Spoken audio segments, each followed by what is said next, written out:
Hello everyone, welcome back to Wylock's End Grade Lesson 8. So for number 1, the bicycle originally placed at 250 bucks is now on sale for 225 bucks. What is the percentage of the markdown? Markdown equals decrease in price. So every time we deal with percentage, we create an equation with two fractions. First fraction is always new over old. In this case, the old is $250 because it was originally priced at that point. So it'll be 250. The new, it's not 225, it's 25 because there's a $25 markdown from 250 to 225 and we're trying to find what percent that is. So in the second one, we'll put X because we don't know what percentage of 25 of 250 is 25, and we'll put it over 100 and we'll just cross multiply, cross out an X, so it'll be 250 equals 25x, so x equals b 10%. Number 2, solve for x. 5x minus 10 equals 50. So I think this was a typo. It's supposed to be like that. So it just repeated it 3 times, so we'll just delete the other 2. So it's just 5x minus 10 equals 50. You could just add 10 to both sides to isolate to get 5x equals 60 and x divided by 5 on both sides to get x equals 12. So the answer will be C. Number 3, a laptop's retail price was marked up by 15% and now the selling price is $460. What was the original wholesale price? So always create an equation with two fractions. It's always new over old. The new is 460. We don't know the old, so we'll put X.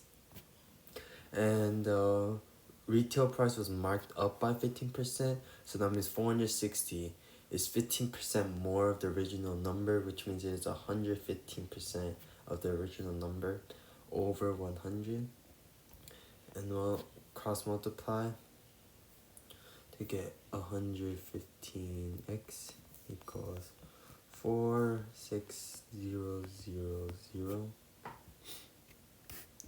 And well, if you do the math, let's see, 46123 over 115.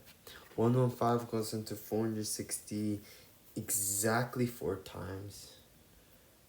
Minus 460, and then you get 0, 0, so you just add the 0 to get 400. So the answer is B.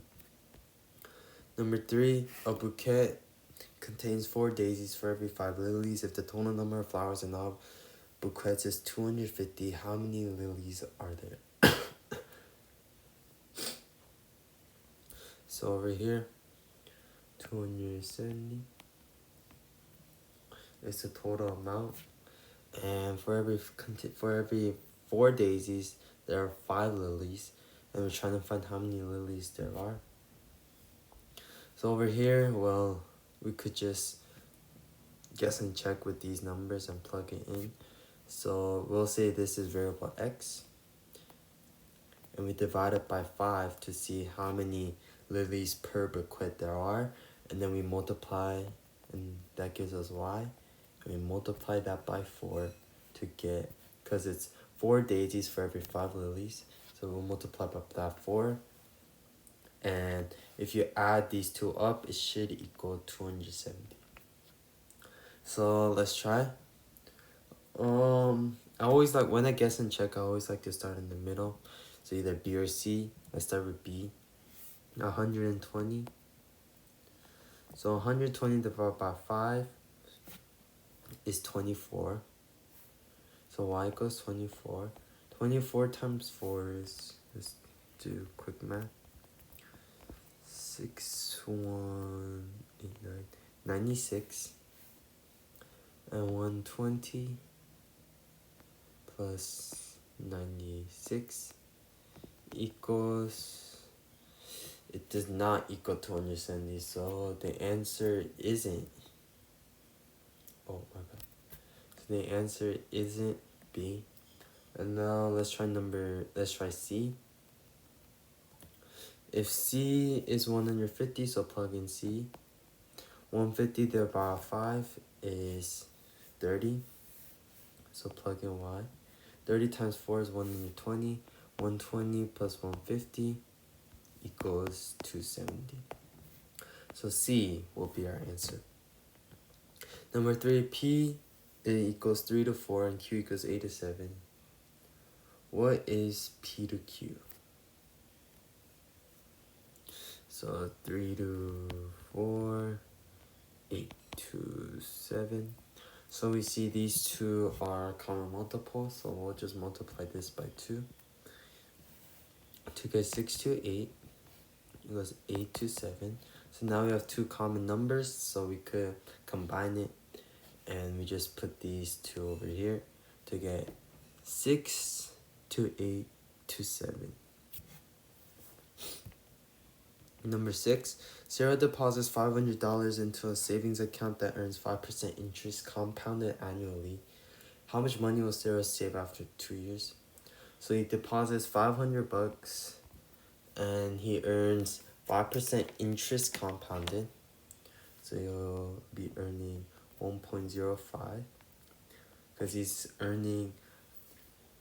he'll have 5% more than his original number, which is 500, so I'll have 105%.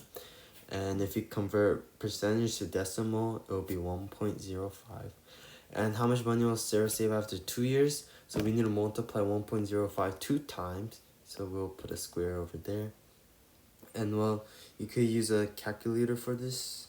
So if you have your calculator, pull it out. And let's do 500 times 1.05, and then you square it, and then you should get C, 551.25. So yeah. Number 7, the balance on Jenna's bank statement is negative $45. How much money does she need to bring the balance to 0? If it's negative $45 and if she wants to make it go to 0, she needs to add $45. So the answer is B. Number 8. Oh, never mind. New section, find the sum. Number 1, negative 5.6 plus 7.2. So if it's like this, we could just do 7.2 minus 5.6. And if you do that, you'll get 1.6 as your answer. So I'll be only doing up to question 3. And the rest you could do for homework. And number 2, 3.1 plus negative 9.1. So you could just do 9.4 minus 3.1. You get 3.6 and you just add a negative, and that will be your answer for number 2. Number 3, 8.3 plus negative 3.7. So plus times minus is always negative. So 8.3 minus 3.7 minus 3.7, and you should get 13. 6, you carried the 1, so this will become 7. 7 minus 3 is 4. 4.6. So yeah, the rest you could do as homework, and yeah, that's it for today. Bye.